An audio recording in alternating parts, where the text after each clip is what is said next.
personas, pero se relacionan con la sociedad. Una segunda misión de la universidad es la de investigar, y de investigar de una manera muy abierta, muy amplia, cosa que a veces se discute. Pero se entiende desde décadas atrás que hay una tercera misión clave de la universidad, que es la de atender a las necesidades de la población. Esto se ha entendido de distintas maneras, esta atención a las necesidades de la población. Se ha trabajado, por ejemplo, acá mucho con proyección social, y aún en la ley universitaria se habla de proyección social. En la PUC hace más de 10 años se cambió el concepto y se incorporó el concepto de responsabilidad social. Para algunos es lo mismo, para otros, más expertos, hay claras diferencias, pero los legos creemos que hay demasiadas cosas en coincidencia, y al final lo que nos importa es cómo la universidad se relaciona mejor con la sociedad para atender a resolver problemas que ésta tiene. ¿Y cuál es la gracia, cuál es el valor de lo que ofrece o lo que pone la universidad? Tiene relación con el conocimiento. La universidad debe ser, no necesariamente lo es, un lugar experto en gestión del conocimiento. Y ser experto en gestión del conocimiento es que lo descubre, lo crea a través de la investigación, pero también que lo capta, lo encuentra en otros lugares, lo descubre, lo procesa, lo transmite a otras personas, lo almacena y lo pone a disposición de otros para que lo puedan utilizar. Entonces, las universidades son centros de captación de información, centros de procesamiento de información, centros de transmisión y centros a través de los cuales se pueden encontrar aplicaciones. Ciertamente, en muchas universidades como la nuestra, no estamos contentos con solo dedicarnos a la formación y a la investigación, que dicho sea de paso, todavía es limitada en el Perú. En una universidad como la nuestra y otras, hay una vocación por ver cómo atender problemas que a veces no se resuelven por la investigación típica. Cuando uno habla de investigación, está pensando muchas veces en investigación pura, en investigación de alto nivel científico, cuando muchas veces lo que se necesita es una investigación donde uno va, conversa con las personas, se entera de sus necesidades, se entera de los problemas y utiliza el conocimiento para encontrar soluciones alternativas o conectar a los necesitados con quienes dan las soluciones.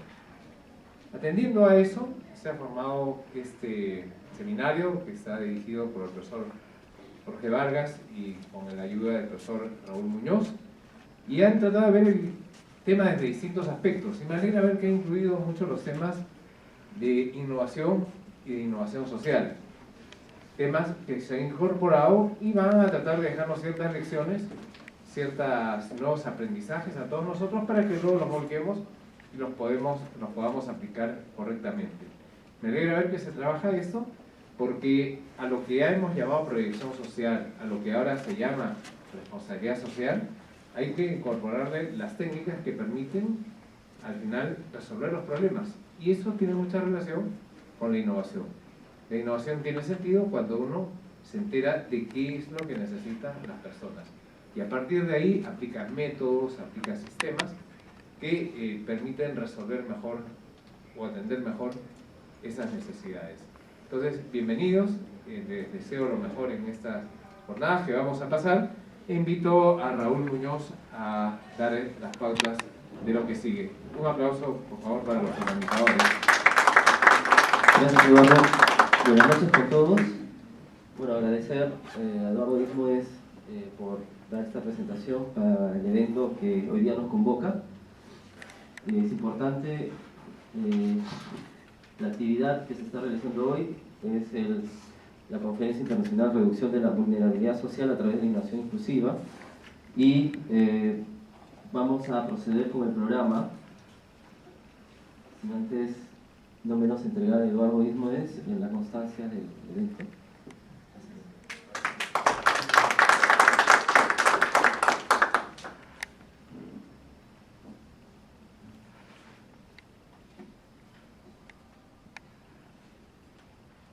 Bien, en el primer bloque tenemos programado la intervención del profesor Domingo González, profesor de la sección de Ingeniería Industrial de la Pontificia Universidad Católica del Perú, que vamos a tocar alrededor del tema de exposiciones de conceptos y principios de innovación inclusiva. Posteriormente daremos pase a los expositores que continúan, la profesora Marta Tostes y la señorita Natalia Comisario. Entonces damos por favor un fuerte aplauso por el profesor Domingo González.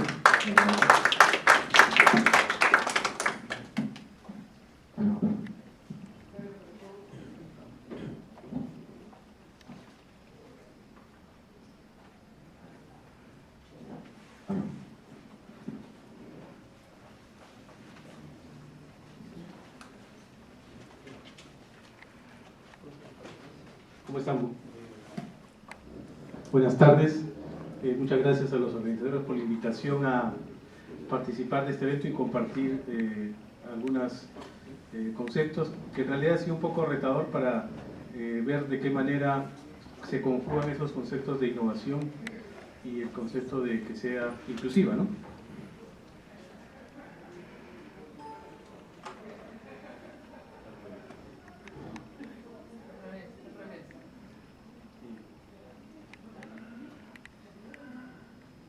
Ok, gracias.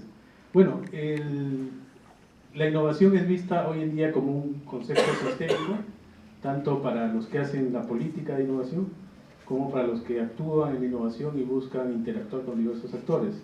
Y dentro de eso, pues hay varios niveles, ¿no?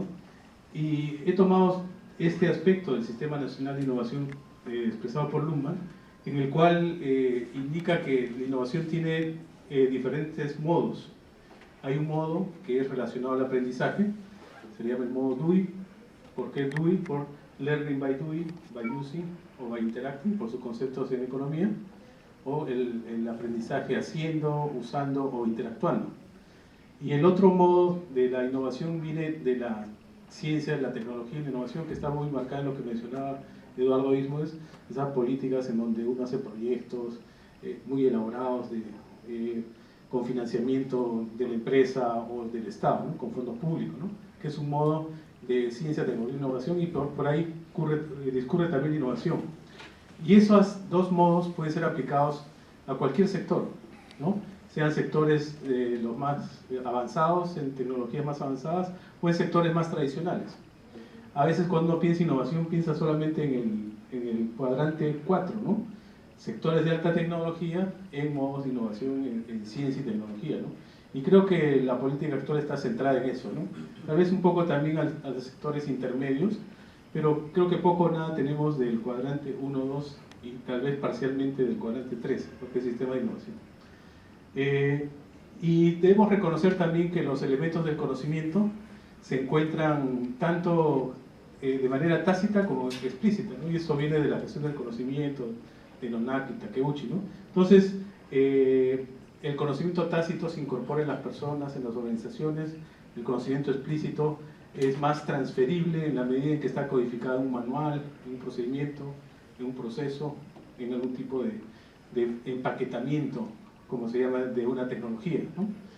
Bueno, entonces, esa más característica del conocimiento se vinculan también esos modos, que en ambos casos hay elementos tácitos y explícitos. En el modo de aprendizaje lo que predomina pues es el componente tácito del conocimiento. En el modo de ciencia y tecnología hay un fuerte componente explícito, porque también hay componentes tácitos, ¿no? ¿Qué pasa con los sistemas nacionales de innovación? Yo diría también en su nivel regional y sectorial y local, ¿no? Recordemos que los sistemas de innovación, los primeros conceptos vienen del sistema nacional, pero rápidamente se han desarrollado conceptos que abarcan niveles regionales, partes de un país, o inclusive a veces entre varios países, que comparten algunos aspectos importantes, y los sistemas sectoriales, que son basados en sectores, ¿no? Los sistemas locales, que son más pequeños, más próximos a la realidad cotidiana de las personas.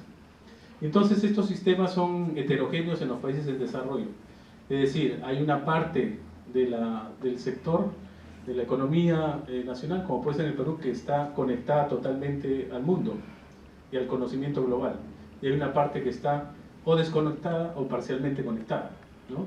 Y cuando se desarrollaron estos conceptos de sistemas de innovación, no existía esa posibilidad, ¿no? O sea, por lo menos conceptualmente. De hecho, en países como el nuestro, eso lo hacemos con la práctica antes de que exista cualquier concepto. O sea, tratamos de conectarnos y reconocemos cómo es nuestro sistema, tratamos de operar en él, independiente que los conceptos, sobre todo los que vienen de economía y la tecnología, hayan sido desarrollados, ¿no?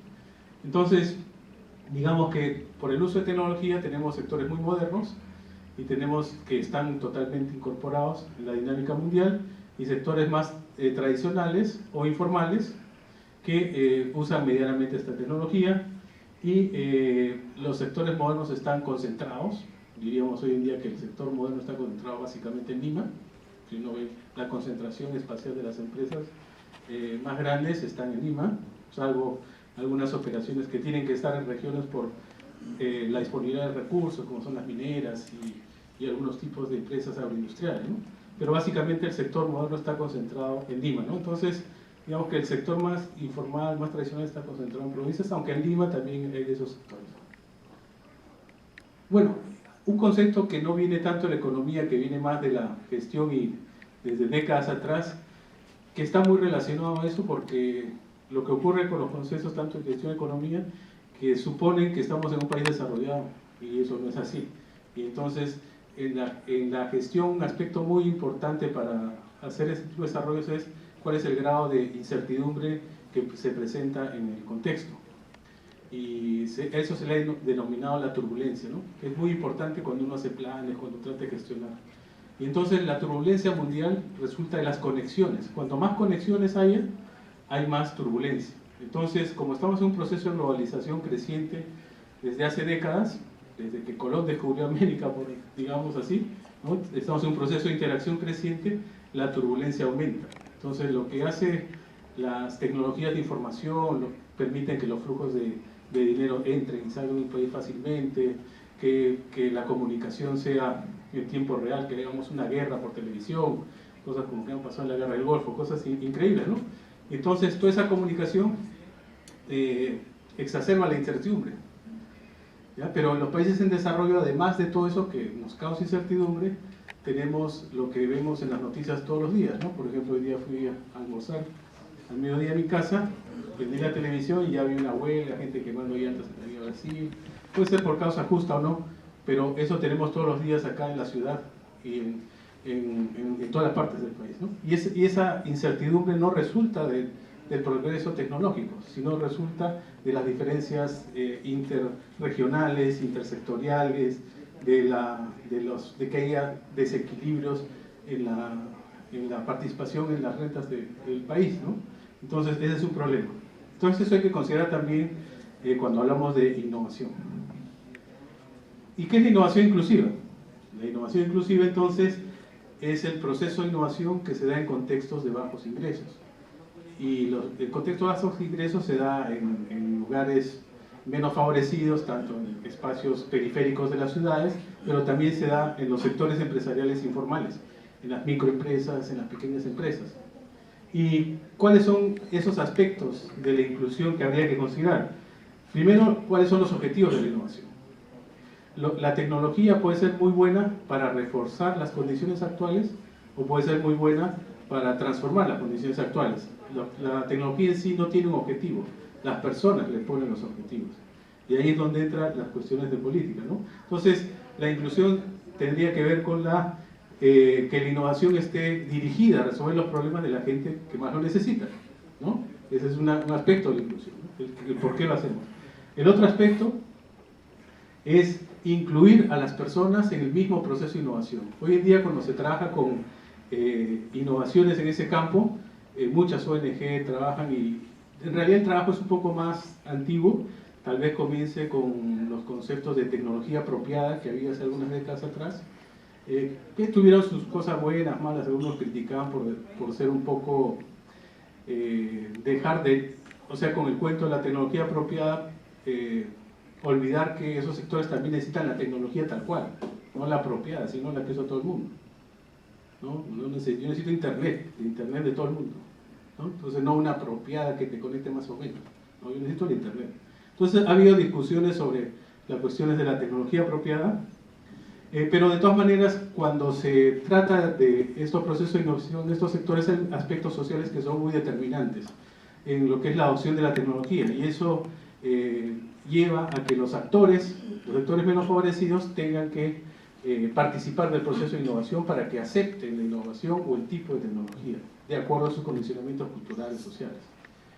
Bueno, la otra es la inclusión y la adopción, que los que van a absorber esa innovación tengan capacidad de absorberla, porque ¿qué ganas con un acceso a internet, a tecnología, si la gente no sabe ni prender la computadora, ¿no? O no sabe leer ni escribir, ¿no? Entonces la capacidad de adopción es importante en la inclusión.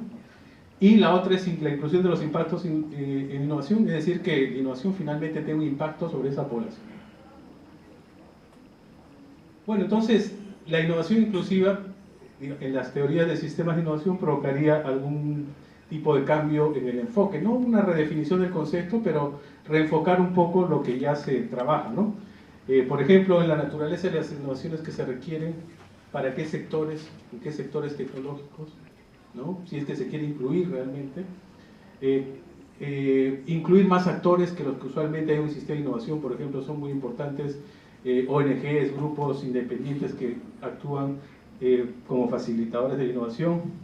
El tipo de aprendizaje, el problema de las políticas sobre el aprendizaje es que son difíciles de medir.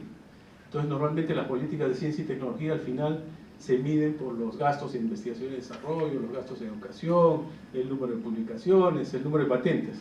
Pero ¿quién mide la cantidad de aprendizaje que se produjo? ¿Y cómo se mide? ¿No? Entonces, ese es un gran problema, y por eso no es propenso a que hayan políticas y proyectos sobre ese tipo, porque al final, ¿cuál es el resultado? Es difícil de establecer. Y particularmente en la innovación inclusiva, el aprendizaje viene mucho por el aspecto social, y tiene que ver con el uso y la interacción, ¿no? El learning by doing va más por el proceso mismo de producción. Y el ambiente institucional en que operan también es una cuestión diferente, porque teóricamente pues debería estar presente el municipio, el gobierno, el Estado. Bien, pasa ahí y no hay nadie. O si están ahí, lo hacen de manera, digamos, solo formal, porque en la práctica no tienen acción sobre esos problemas. Es como en los municipios o en las regiones que hay gerencias de desarrollo económico. ¿Qué tanto están promoviendo, por ejemplo, la innovación? ¿No? Entonces tienen funciones limitadas con respecto a eso, ¿no?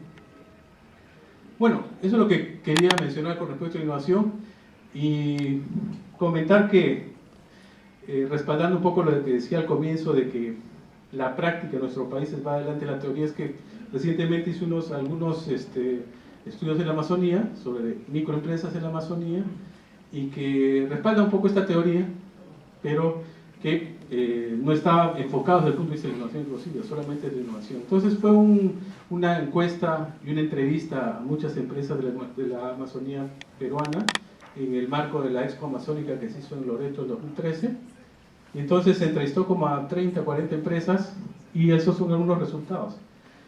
Se preguntó qué tipo de innovaciones realizan estas microempresas o asociaciones de productores o productores que son parte de esa economía informal también.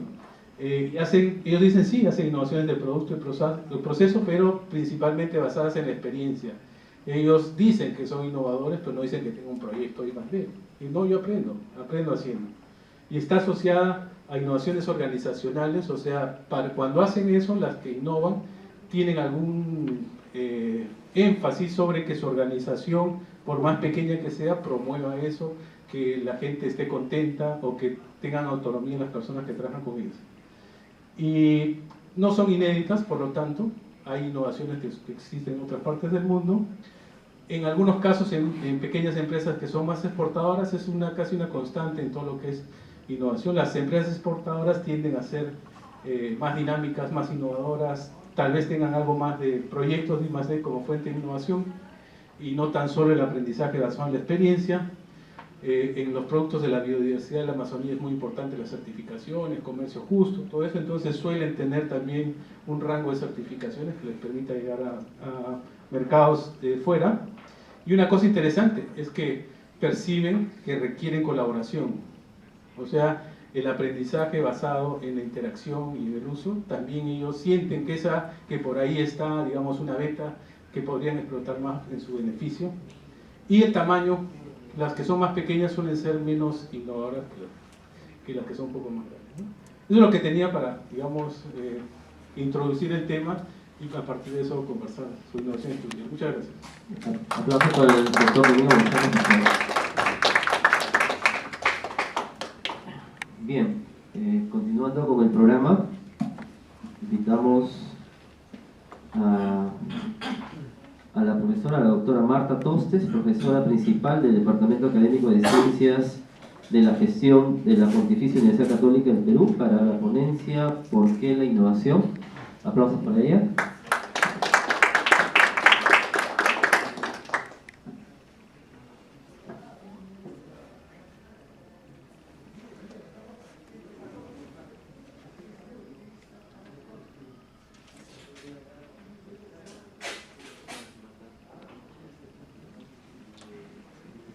Muchas gracias por la invitación, muy buenas noches.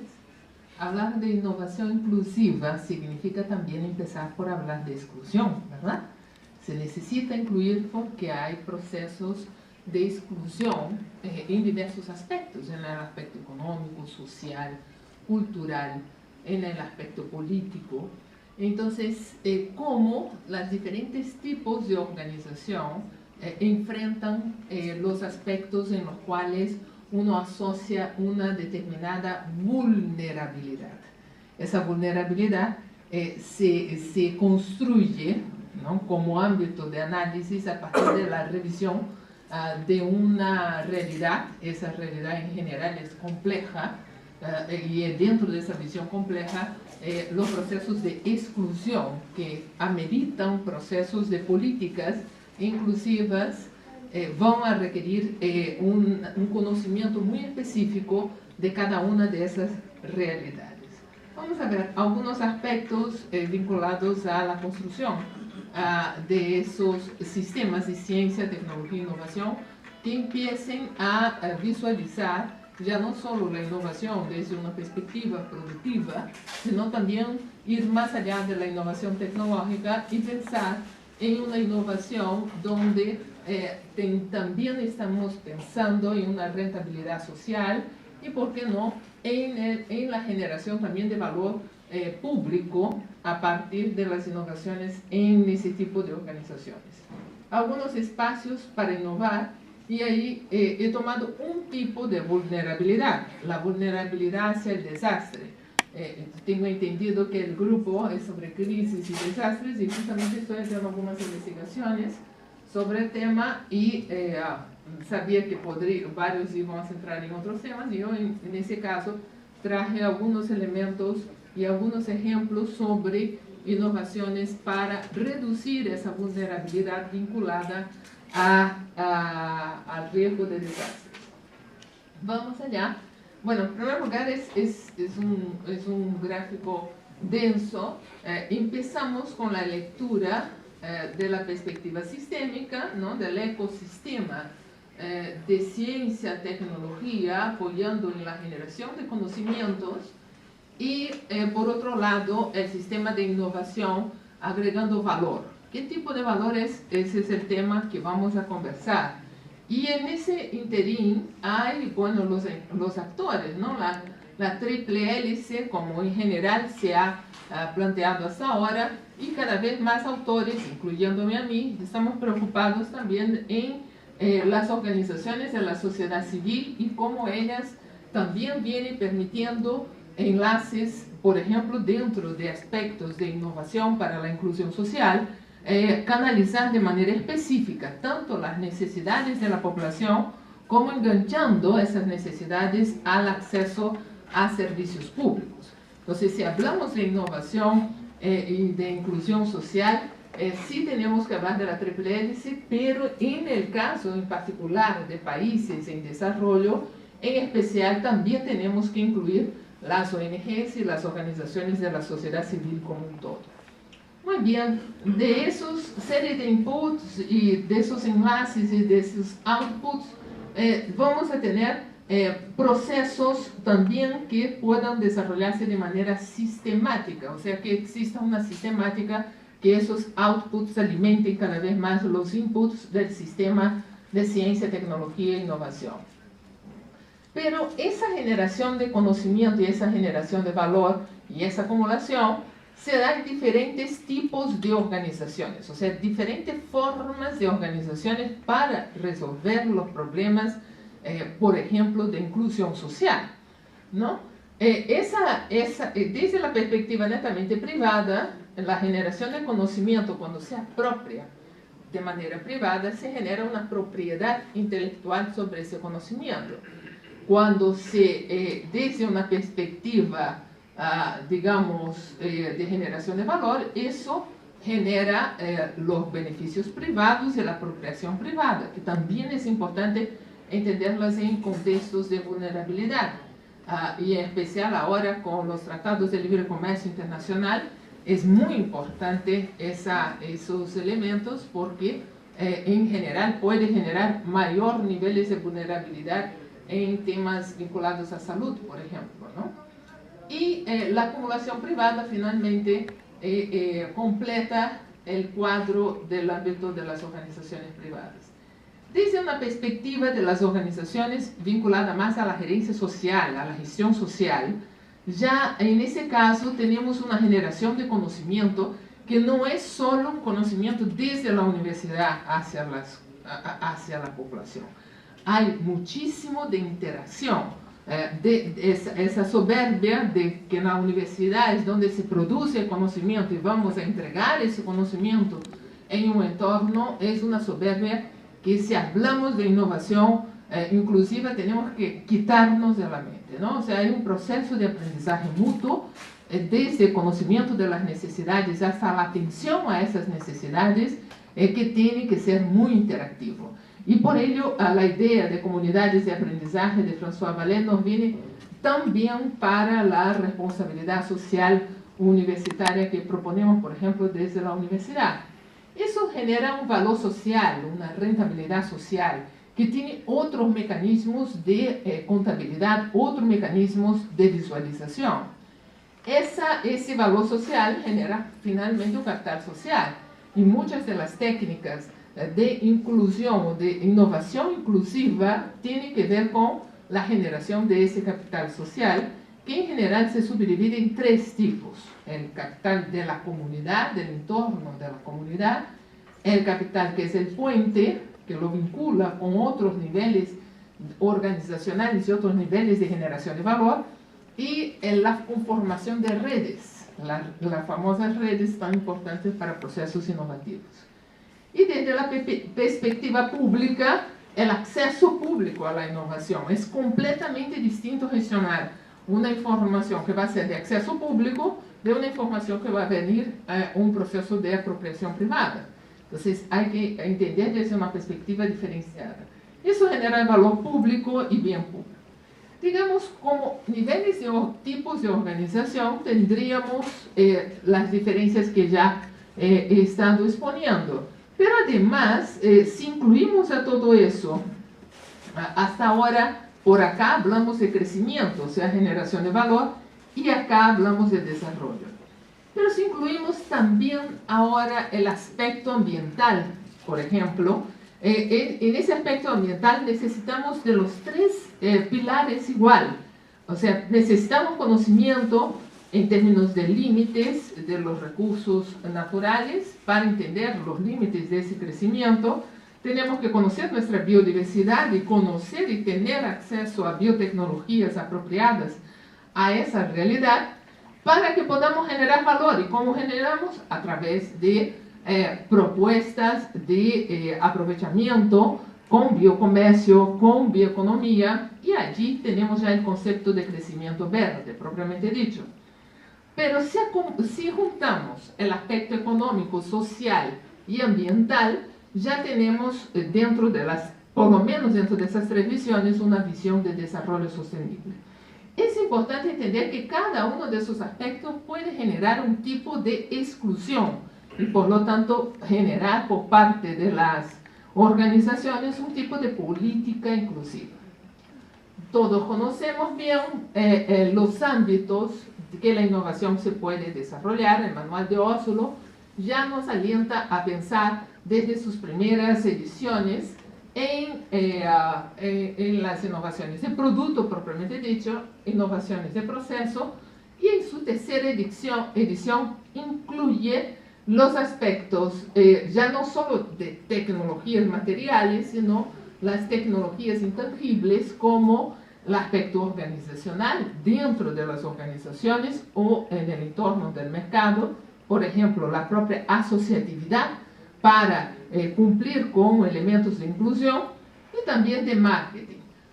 Algunas tendencias son muy importantes en ese momento para forzar hacia una definición del marco teórico y también de las prácticas. Y en ese caso, las prácticas de innovación social, que son tan comunes y tan conocidas en la universidad para la inclusión social, todavía no tienen un referente teórico tan denso como los casos de la innovación productiva. Yendo ya de manera particular al caso de la gestión de riesgos de desastre, que era el ejemplo que iba a traer, en primer lugar entender lo que es la noción de riesgos, ¿no? Esos riesgos como riesgos negativos, amenazas, en especial frente a cuestiones climáticas que puedan generar procesos de vulnerabilidad. El Perú en particular es un país muy vulnerable y es considerado uno de los menos preparados en términos de prevención de riesgos de desastre. ¿Cómo inovamos allí, ¿no? O sea, generamos condiciones favorables a la prevención. O sea, frente a un riesgo, yo tengo en primer lugar que conocer ese riesgo, ¿no? Y tener una actitud proactiva, y esa actitud proactiva puede ser de diversas formas.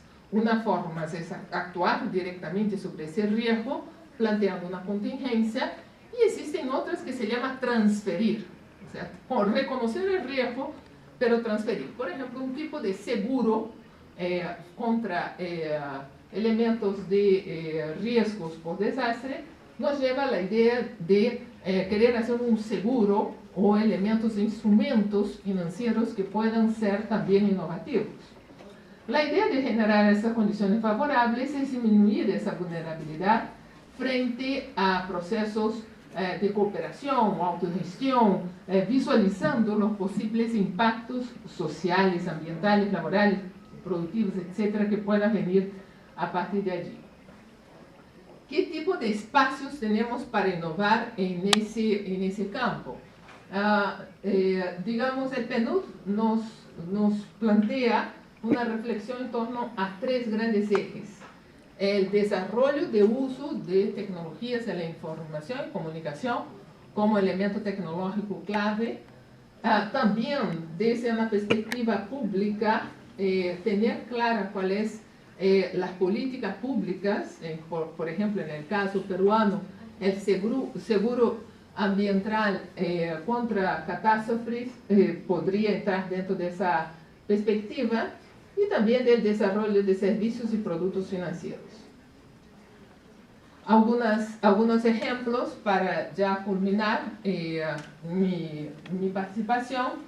Bueno, han habido varios tipos de prácticas innovadoras para llevar un proceso de inclusión y reducción de vulnerabilidades frente a posibles riesgos de desastre o riesgos climáticos.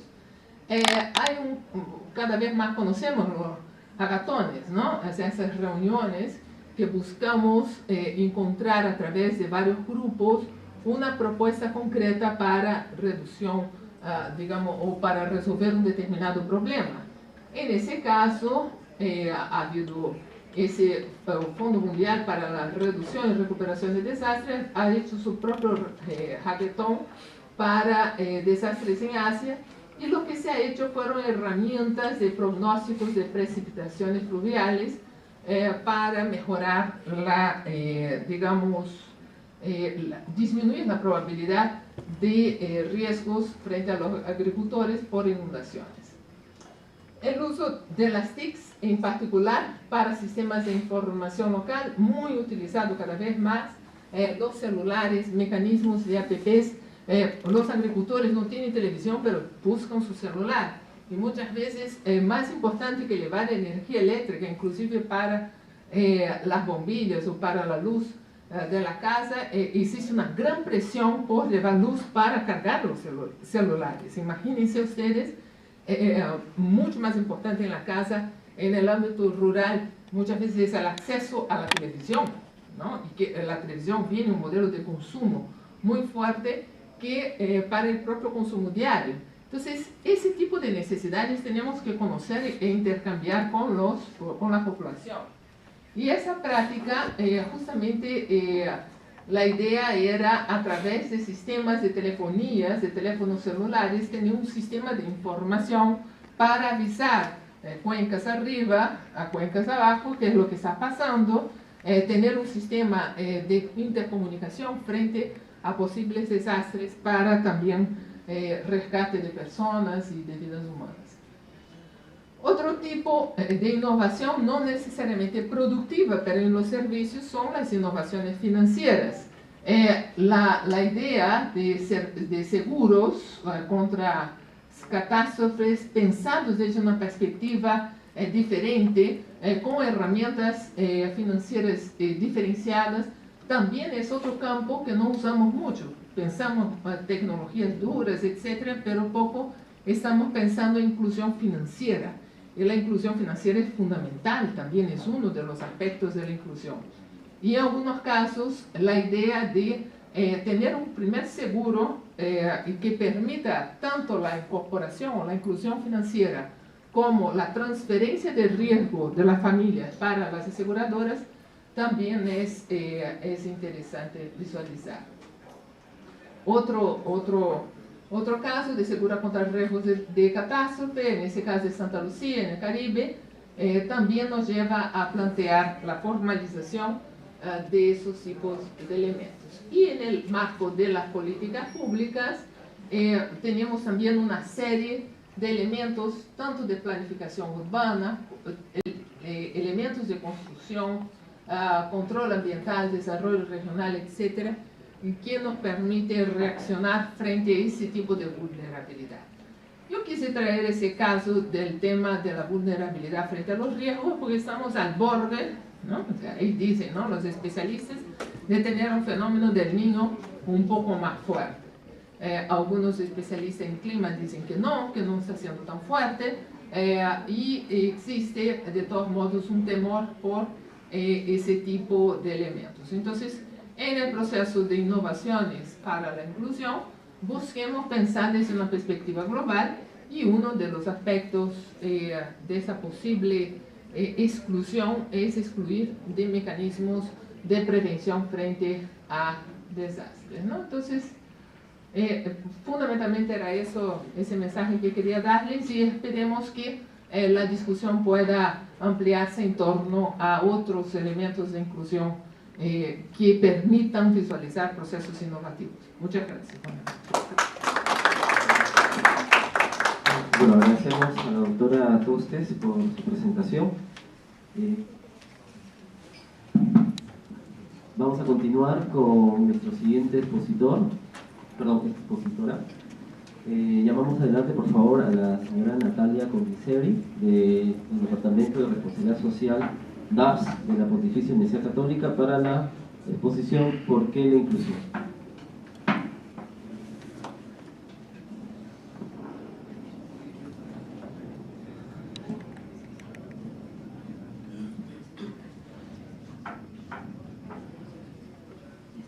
¿Prendido?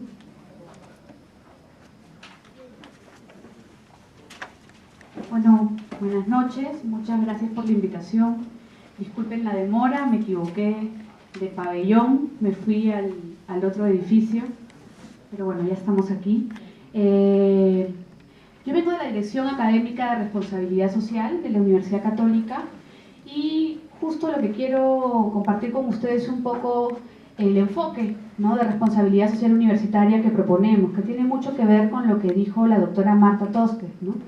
Usualmente hay una tendencia a pensar la responsabilidad social como unidireccional, ¿no? Es decir, la universidad tiene un saber, tiene un conocimiento que va a compartir con un otro, el cual tiene una falta, ¿no? Y es ese conocimiento que yo voy a entregar el que le va a ser útil al otro, y eso es lo que me toca a mí como peruana y como persona que tengo estudios superiores, ¿no? Esa visión justamente es una visión que queremos confrontar en nuestro día a día, justamente porque la responsabilidad social universitaria, como la pensamos, es una relación de ida y vuelta, ¿no? Como comentó la profesora Marta, es una visión bastante soberbia pensarlo así, y además hay muchos ejemplos también en el desarrollo de nuestro país que demuestran que una visión unidireccional como esa trae más problemas de comunicación y políticas ineficientes que posibilidades de un encuentro, ¿no? Entonces, nosotros lo pensamos, la responsabilidad social universitaria, como la posibilidad de compartir saberes, ¿no? Como un mecanismo de colaboración.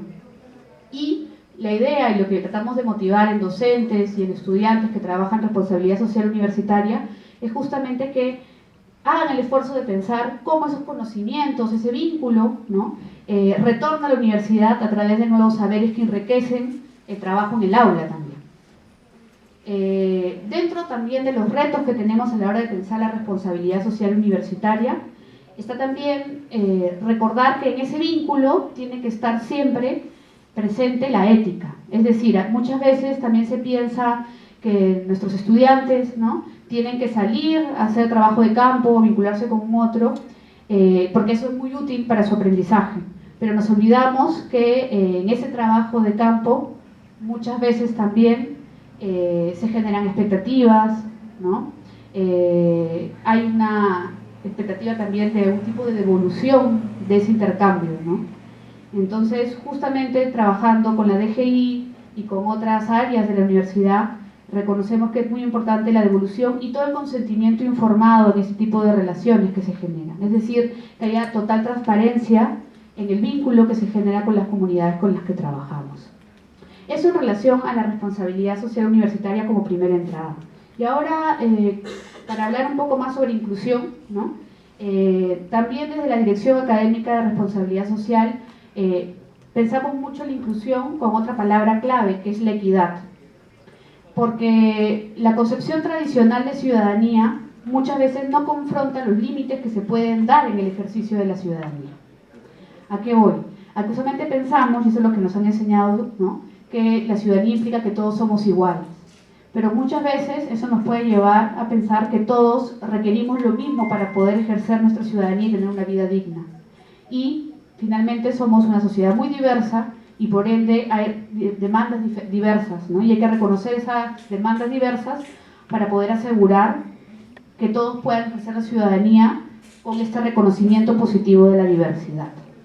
En este sentido, autores como Amartya Sen, ¿no?, Wilkin Lika, son los que plantean la importancia de pensar políticas, vínculos, innovaciones que reconozcan positivamente esta diferencia, de pensar la importancia de la acción afirmativa, ¿no?, o lo que a veces se llama comúnmente como discriminación positiva, ¿no? Y acá tenemos otro reto en relación al tema de la equidad en la universidad, que es justamente pensar cómo se aprende en la universidad, ¿no? Todos requerimos el mismo tipo de metodología para aprender, o también somos diversos en la misma comunidad. ¿Qué tanto como docentes, como unidades de la universidad reconocemos la diferencia también en nuestros propios estudiantes, en nuestros propios docentes? Entonces pensar la enseñanza inclusiva nos ha llevado a pensar también en la universidad, la necesidad de crear una nueva área en nuestra Dirección Académica de Responsabilidad Social, que es el área de inclusión y diversidad, y que justamente tiene como una de sus tareas, uno de sus retos, porque es un reto y también estamos aprendiendo, a reconocer, por ejemplo, casos de discapacidad, ¿no?, entre nuestros estudiantes, que implica efectivamente generar nuevas estrategias de enseñanza, ¿no? Bueno, me han dicho que ya estoy con el tiempo un poco en contra, y lo que quería decirles, para terminar rápidamente, era invitarlos, justamente la próxima semana vamos a tener un evento, que es el Encuentro Nacional de Responsabilidad Social Universitaria, son los días 12 y 13. Pueden entrar a la página web de la dirección académica para que conozcan el programa.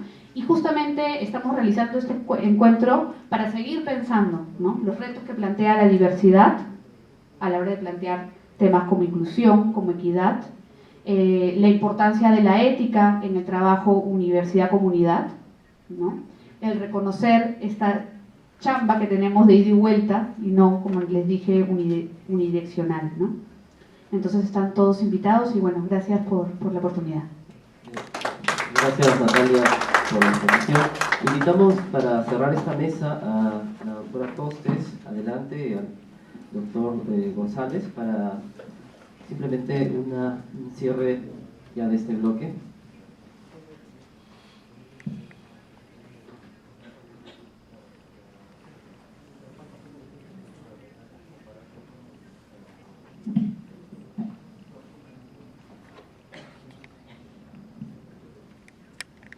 Bueno, solamente vamos a terminar esta parte del evento agradeciendo a los expositores por esta importante exposición de cada uno de ellos y vamos a abrir solamente, por cuestiones de tiempo, me van a perdonar, una breve pregunta, un par de preguntas si es posible, para cerrar esta mesa, ¿no? Por favor, si alguien del auditorio quisiera formular su pregunta, la vamos a acercar el micrófono, pueden levantar la mano, por favor.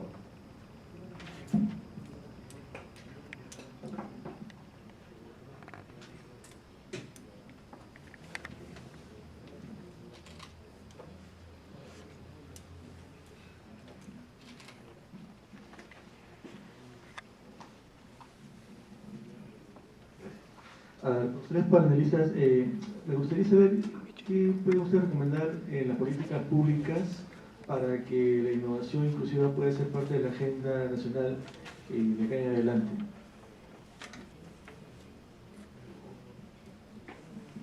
Bueno, creo que en ese ámbito está todo por hacer y creo que debería ser una solución interministerial, ¿no? En primer lugar, ¿no?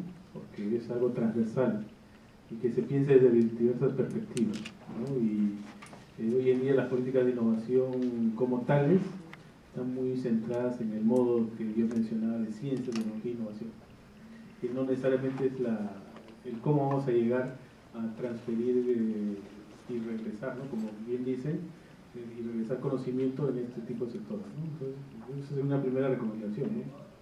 Y de ahí saldrá la política, ¿no? No la tengo yo, sino habría que primero juntarlo para que ahí salga. Bien, bueno, creo que en primer lugar tenemos bastante claro cuáles son los impactos sociales que tiene cada política, ¿no? Y si se hace una valoración, muchas gracias, si se hace una valoración específica de la rentabilidad social, ya no solo de la rentabilidad netamente económica, tenemos una herramienta también para plantearlo. Desde luego, ya existen algunos tipos de proyectos de inversión pública, de proyectos de innovación desarrollados por parte del Estado, donde esos elementos o esos criterios de inclusión social ya tienen una valoración positiva. Por lo tanto, es una herramienta que ya existe. Hay otros que ya son por sectores, por tipo de vulnerabilidad, en especial las necesidades básicas insatisfechas. Cada una tiene su respectivo política. Un ejemplo, la electricidad, ¿no?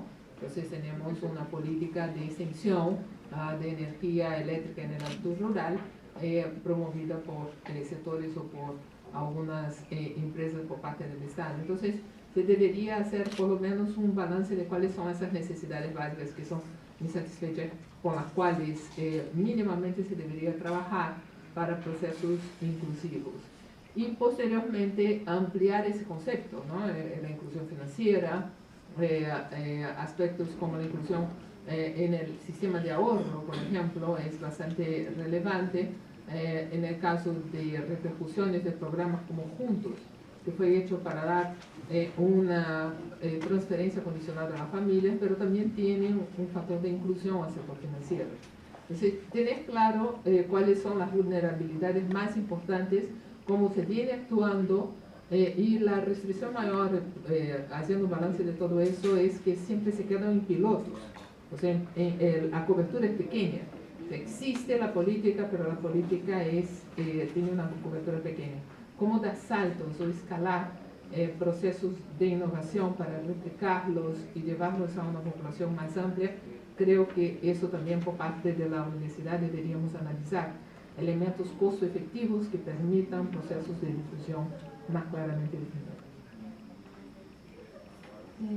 Bueno, creo que además de lo que ya se ha comentado, reconocer la importancia tanto de convocar a las diversas entidades vinculadas, pero también pensarlo desde el ámbito profesional académico, desde la interdisciplinaridad, ¿no? Yo creo que eso es fundamental justamente para reconocer, además de las demandas existentes, ¿no? en relación a la innovación, las relaciones de poder, ¿no? Las creencias que pueden haber en la comunidad con la que estamos queriendo generar el cambio, ¿no? Para pensar también qué otras cuestiones más simbólicas pueden significar barreras para que estas propuestas de innovación funcionen.